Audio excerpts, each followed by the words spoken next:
Shalom Aleichem Rabotai. Mishnah continues with our limud for Shabbat Vayeshev. We are in the 10th parak of Shabbat at the second Mishnah.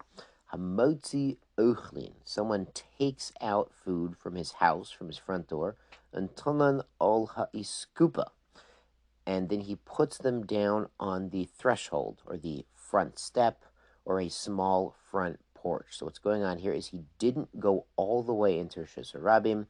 He put down the basket or the plate on the step. Now this step has the halachic status of a carmelite or a carmelis, meaning the height of this step or small porch is greater than 3 tefachim, because if it was 3 tefachim or less, it would be considered lavud, considered part of the ground. It's so close to the ground.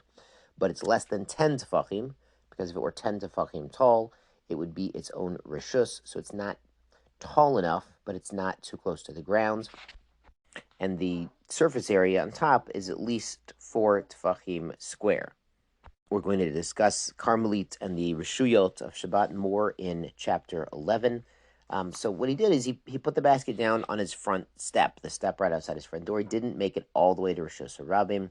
So Mishnah says, Bain shechazer v'hotzian, whether he himself then picks up the basket again from the step and goes out to Rishus Harabim, out to the public street, ben shotzian acher, or another person does so, pater. They're not chayav to bring a carbon. Now, they can't do this lechatchila. We don't say it's mutter, but they're pater for bringing a carbon. The Mishnah explains mipnei, because shelo asa malachta b'vat achat. They did not do the entire malacha of transferring from a private domain inside the house to the public street, the Rishus Harabim, at one time. They interrupted it by going to this carmelite, which is not a real transference.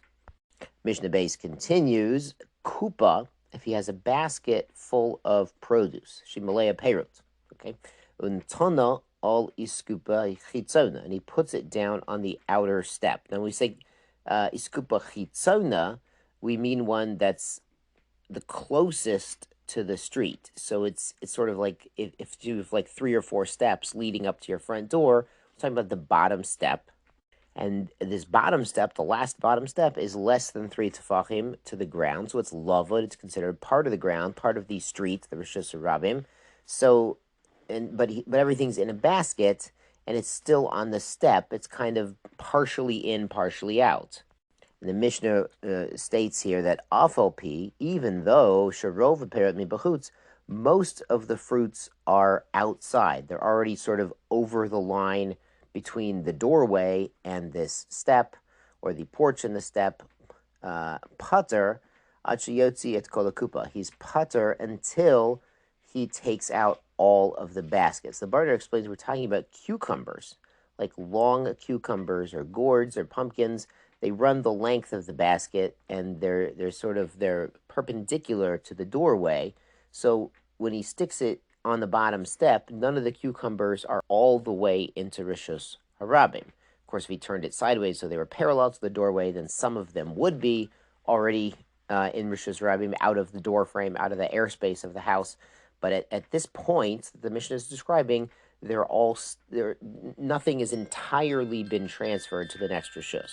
The Bartner points out if they were small things, mustard seeds, then some of them have already been transferred when the basket is halfway in the house and halfway on the bottom step, which is part of the Rishus Harabim.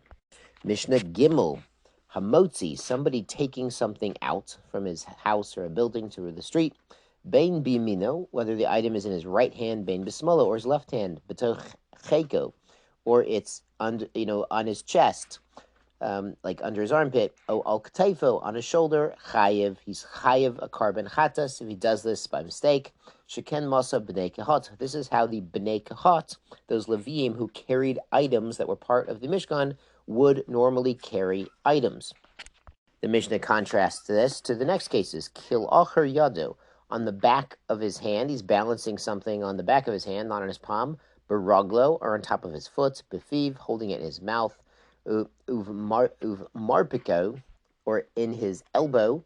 Be'ozno, on his ear. Now, we are going to recall in the first parak we saw the case of the scribe carrying the quill on his ear. That was normal for him, but not normal for other people. Besairo, or it's in his hair. Bepundato, or it's in his money belt. Pia lamata, and the opening is downward, so it might fall out. So that's not the normal way to carry things in your belt. Ben pundato lechaluko, it's between his money belt and his cloak. Besvat chaluko, in the hem of his cloak. Beminolo, in his shoe, besandal, or in his sandal, potter. So he's not chayav to bring a carbon, and he hasn't taken something out in a normal way.